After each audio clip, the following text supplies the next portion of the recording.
The moment that changed everything happened on a Friday evening in November when my courtroom doors opened, and in walked someone who'd spent decades believing his wealth and power made him untouchable, someone who was currently facing federal charges for sex trafficking and racketeering, but somehow still walked free on bail.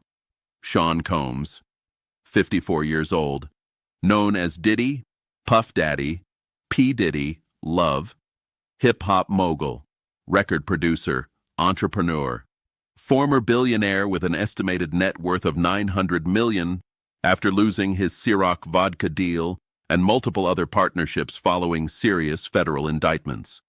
A man who'd built an empire in music, fashion, and alcohol, while allegedly running what prosecutors called a criminal enterprise involving violence, coercion, and abuse. He walked in wearing a white suit that probably cost $10,000, sunglasses he didn't remove until I told him to, diamond jewelry worth more than most people's houses, and that signature Diddy confidence that said he owned every room he entered.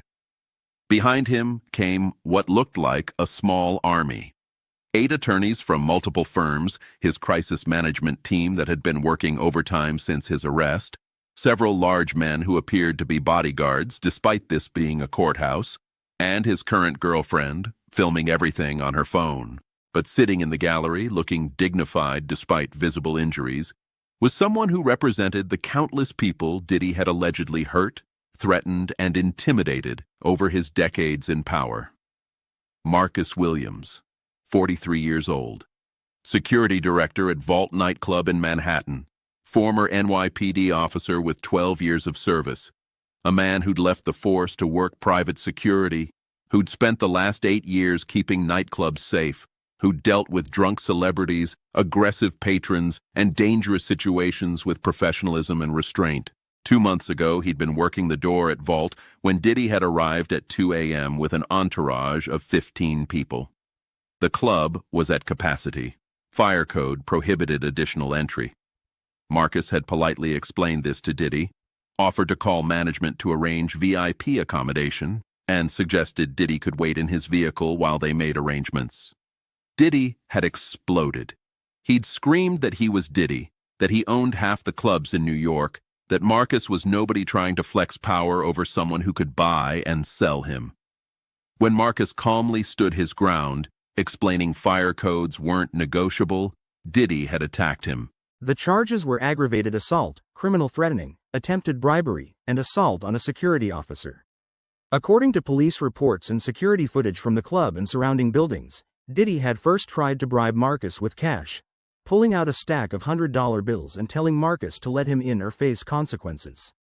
When Marcus refused, Diddy had threatened to have Marcus fired, to make sure he never worked security in New York again, to use his connections to destroy Marcus's life. Then Diddy had physically attacked Marcus, punching him in the face, and when his bodyguards pulled him back, Diddy had screamed that Marcus had no idea who he was messing with, that people who disrespected Diddy ended up regretting it. Club security had restrained Diddy. Police were called, and now he stood in my courtroom, currently out on $50 million bail for federal charges of sex trafficking, racketeering, and running a criminal enterprise, clearly believing that even with all his legal problems, assaulting a security guard was beneath serious consequence. What I did in the next 50 minutes didn't just shock the courtroom.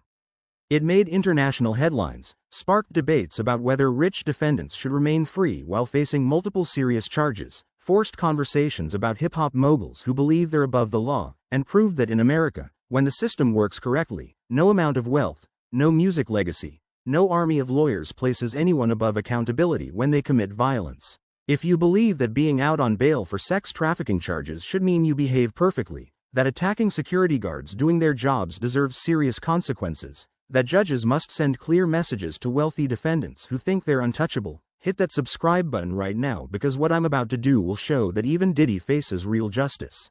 Mr. Combs, you're currently out on $50 million bail for federal charges of sex trafficking, racketeering, and running a criminal enterprise.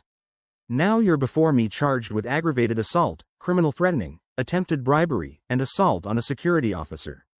How do you plead? His lead attorney stood immediately.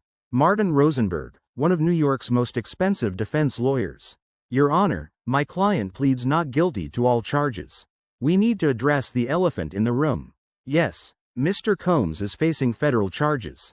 But those charges are allegations, not convictions. He's presumed innocent. The federal case involves complex business dealings that prosecutors have mischaracterized. This current case is completely separate and involves what amounts to a disagreement at a nightclub that got out of hand. Mr. Combs is a successful businessman who was denied entry to a club where he's spent hundreds of thousands of dollars over the years. When the security guard was unnecessarily aggressive and disrespectful, my client reacted emotionally. There was no assault. There was pushing and shoving between two men, both of whom are large and capable of defending themselves. This is being prosecuted because of who my client is and the federal spotlight currently on him.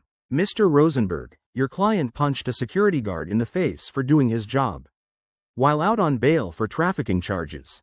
That's not a disagreement. That's assault and terrible judgment.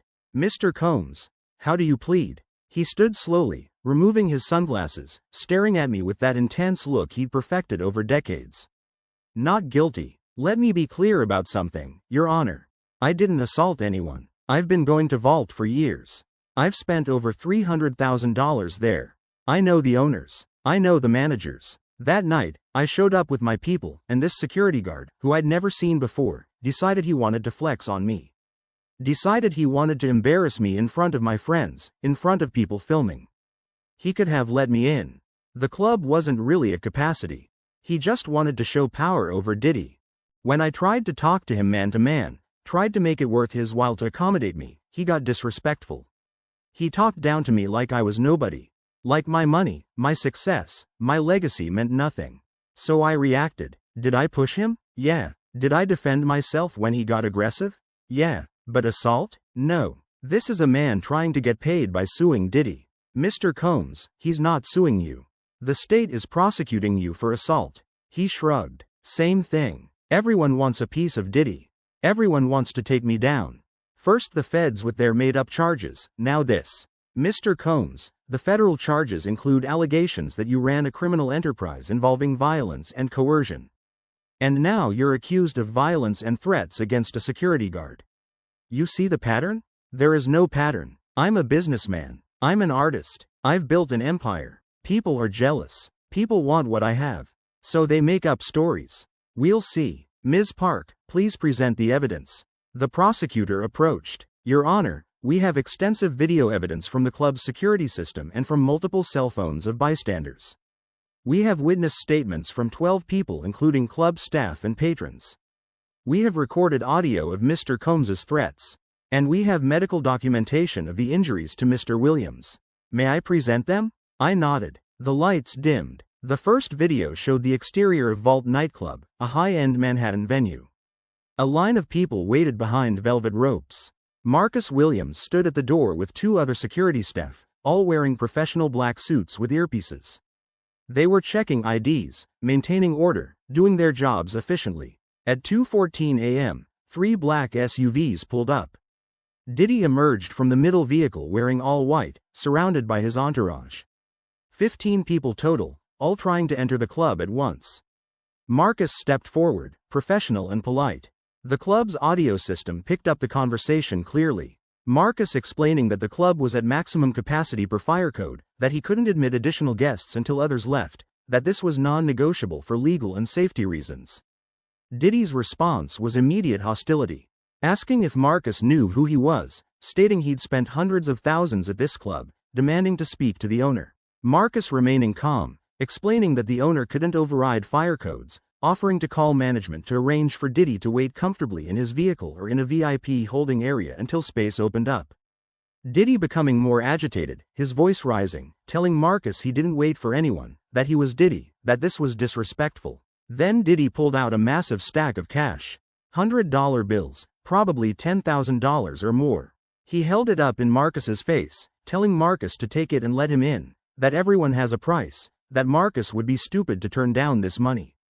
Marcus stepping back, stating clearly that he couldn't accept bribes, that this was being recorded, that Diddy should put the money away.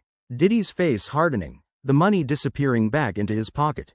His voice getting threatening, telling Marcus he was making a big mistake, that Diddy had connections, that Diddy could make one phone call and Marcus would never work in New York again. Marcus standing his ground, repeating that he was just following fire codes, that this wasn't personal. Diddy stepping closer, now inches from Marcus's face, telling Marcus he had no idea who he was dealing with, that people who disrespected Diddy ended up regretting it, that Marcus should ask around about what happens to people who get in Diddy's way. Marcus remaining professional, telling Diddy he needed to step back, that threats wouldn't change the situation.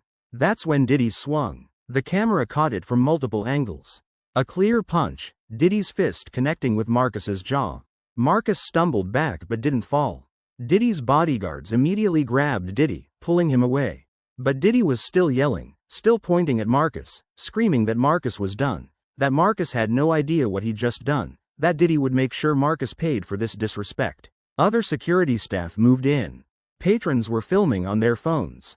The scene was chaos. Marcus was holding his face, blood visible on his lip. His colleagues were calling the police, trying to keep Diddy from leaving. Diddy was trying to get back in his SUV, still threatening, still yelling about his power and connections.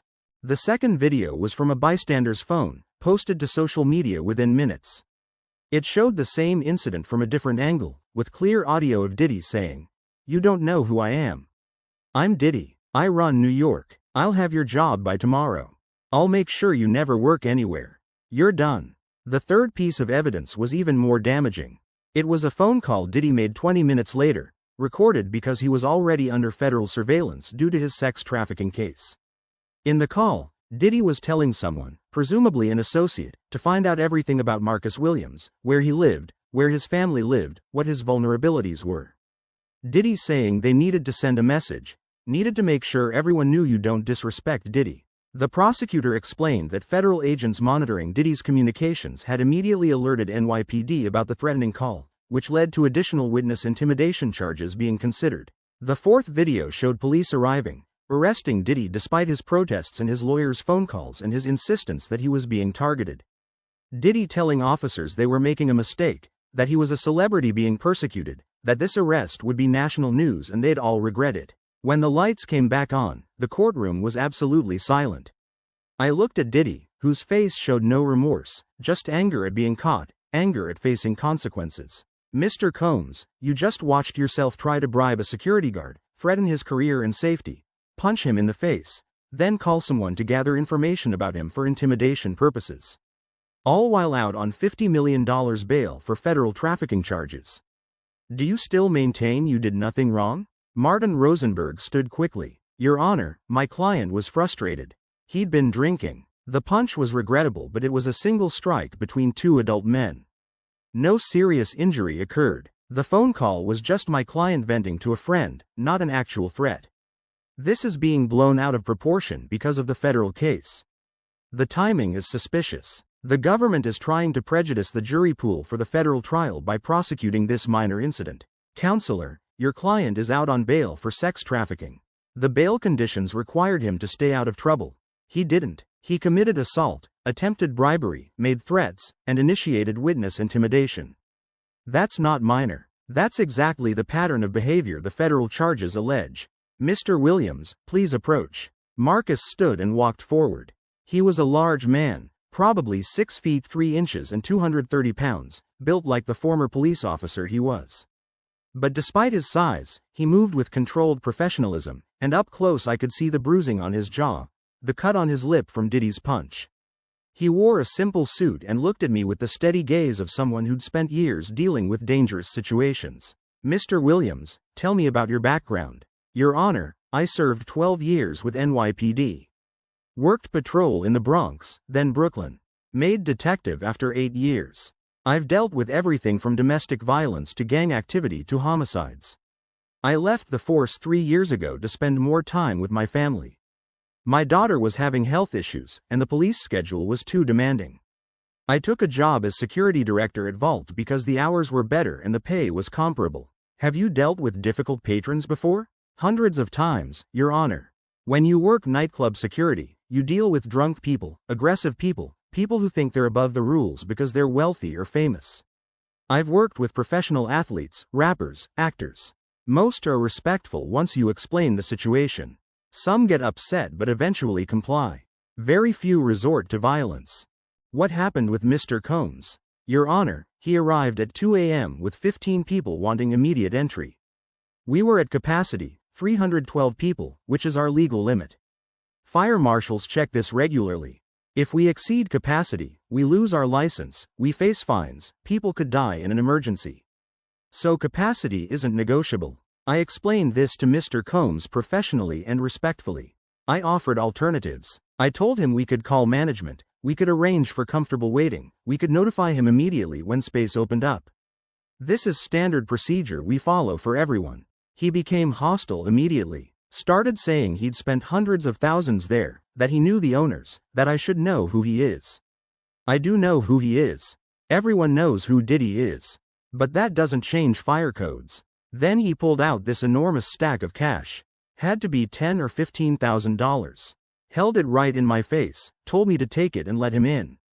Your Honor, I'm a former NYPD detective. I've never taken a bribe in my life. I've turned down bribes from drug dealers, from organized crime figures offering me more money than I'd make in a year. I wasn't going to take one from a rapper, no matter how famous. When I refused, he started threatening me. Said he'd have my job, that he had connections, that people who disrespected him regretted it. Then he punched me in the face. Hard. I'm trained in hand-to-hand combat. I could have responded, but I'm a professional. I don't hit patrons, even when they hit me. His voice stayed steady but his hands clenched slightly. What scared me wasn't the punch. I've been punched before. What scared me was what happened after. The phone call we heard about, where he's telling someone to find out where I live, where my family lives. Your Honor, I have a wife and 2 daughters. One of them is 10 years old and has leukemia. She's been in and out of treatment for 2 years. When I heard Diddy was investigating my family, trying to find vulnerabilities, I was terrified. Because I know what he's accused of in the federal case. I know the allegations about violence, about coercion, about hurting people who crossed him. I'm a trained police officer and I was scared of what Diddy might do to my family. Imagine how a regular person would feel. The courtroom was silent. Several people looked disturbed. I looked at Diddy, who was scrolling through his phone again, apparently bored by Marcus's testimony. Mr. Combs, put the phone away and pay attention to the man you assaulted. He looked up slowly, pocketed the phone with deliberate slowness, stared at Marcus with cold eyes. Mr. Combs, you heard Mr. Williams's testimony. He's a former NYPD detective. He has a daughter with cancer. He was doing his job enforcing fire codes. Yet you tried to bribe him, threatened him, punched him, then initiated intimidation against his family. What do you have to say? He stood, and when he spoke, his voice carried that same arrogant certainty. Look, I'm sorry about his daughter. That's rough. But his daughter's health has nothing to do with what happened that night. I showed up at a club where I'm a known patron. Where I've spent serious money. Where I should be treated with respect. This guy decided he wanted to be difficult. Wanted to embarrass me in front of everyone. So I responded. Did I offer him money to let me in? Yeah, that's called a tip. That's called taking care of someone who does you a favor. People do it all the time. It's not bribery, it's appreciation. He chose not to accept. Fine. But then he got disrespectful. So things escalated. Mr. Combs, you punched him in the face. He pushed me first. The video shows no evidence of that. Then the video doesn't show everything. And the phone call about investigating his family?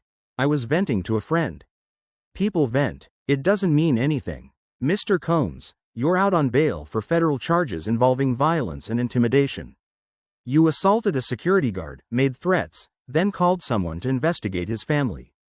And you see no problem with any of this? He shrugged. I see a system that's trying to destroy a successful black man.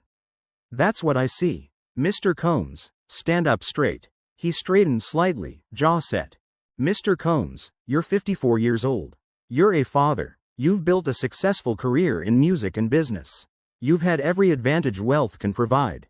And you're currently out on $50 million bail for federal sex trafficking and racketeering charges. The conditions of that bail required you to obey all laws and avoid any intimidating behavior. You violated both conditions spectacularly. You tried to bribe a police officer. You threatened his career and his family. You assaulted him. Then you initiated witness intimidation. All of this while on bail. Here is my finding. You are guilty of aggravated assault. The video evidence is irrefutable. You punched Mr. Williams without provocation. You are guilty of attempted bribery of a public official because security officers are considered public officials when enforcing codes. You are guilty of criminal threatening. And you are guilty of initiating witness intimidation. His face hardened but showed no real concern, like he still didn't believe this was serious. Here is your sentence. For aggravated assault while on bail, 3 years in state prison. For attempted bribery, 2 years consecutive. For criminal threatening and witness intimidation, 2 years consecutive.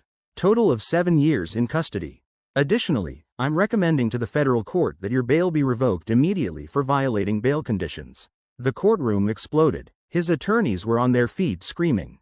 His bodyguards moved forward until court officers stopped them. Diddy himself looked genuinely shocked for the first time, his mouth open. Martin Rosenberg was yelling, "Your Honor, 7 years for a nightclub altercation? This is outrageous. This is clearly motivated by the federal case. You're prejudicing my client's right to a fair trial. We'll appeal immediately and we'll win. Counselor, your client was given the privilege of bail despite serious federal charges. He was explicitly told to stay out of trouble. He immediately committed new crimes. 7 years is appropriate for someone who demonstrates he cannot follow even the most basic conditions of release. Additionally, I'm ordering Mr. Combs to pay $2 million in restitution to Marcus Williams. This includes medical expenses, compensation for the trauma and fear his family experienced, and punitive damages. I'm issuing a permanent restraining order prohibiting any contact with Mr. Williams or his family. And I'm forwarding all evidence of witness intimidation to the federal prosecutors for potential additional charges." Diddy found his voice, loud and angry. "This is bullshit. You're railroading me. Everyone knows this is political. You're taking down a successful black man because the system can't stand to see us win. Mr. Combs, I'm sentencing you because you committed multiple crimes while on bail. Your race has nothing to do with it. Your wealth and power don't exempt you from consequences. Bailiff, take him into custody." Officers moved forward. Diddy pulled away. "You can't do this. I have a federal trial. I have businesses. I have kids. You're destroying everything.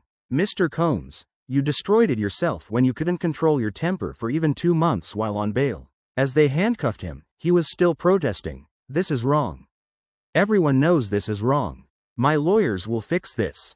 I'll be out by tomorrow. This is just another witch hunt." Marcus was still standing at the witness area. Diddy looked at him with pure hatred. "You're going to regret this. When I get out." "Mr. Combs, that's another threat. Officers, note that for the record. Mr. Combs, you just added more time to your sentence with that statement. Make it 8 years total." Diddy's eyes went wide, finally understanding this was real. As officers led him away, he was silent for the first time, the reality sinking in. Within minutes, it was international news. Hip-hop mogul Diddy sentenced to 8 years for nightclub assault. Social media exploded. Some claimed persecution. Others said finally, accountability. The federal prosecutors immediately filed to revoke his bail for the sex trafficking trial, citing my findings. 2 days later, the federal judge revoked Diddy's $50 million bail, ordering him held without bail until trial. The judge's opinion cited my case as evidence that Diddy posed a danger to the community and a flight risk. Sean Combs is currently being held at Metropolitan Detention Center awaiting federal trial while serving his state sentence. Marcus Williams received his restitution and continues working as security director at Vault, where the club has implemented enhanced safety protocols. He donated $500,000 of his restitution to pediatric cancer research in honor of his daughter. If this story moved you, subscribe. Share it with anyone who needs to understand that bail is a privilege that requires following rules, that threatening working people has real consequences, that no amount of wealth or fame exempts anyone from accountability. Diddy thought his empire made him untouchable. I gave him 8 years in prison and helped ensure he faces his federal trial from behind bars, proving that in America, even hip-hop moguls face justice.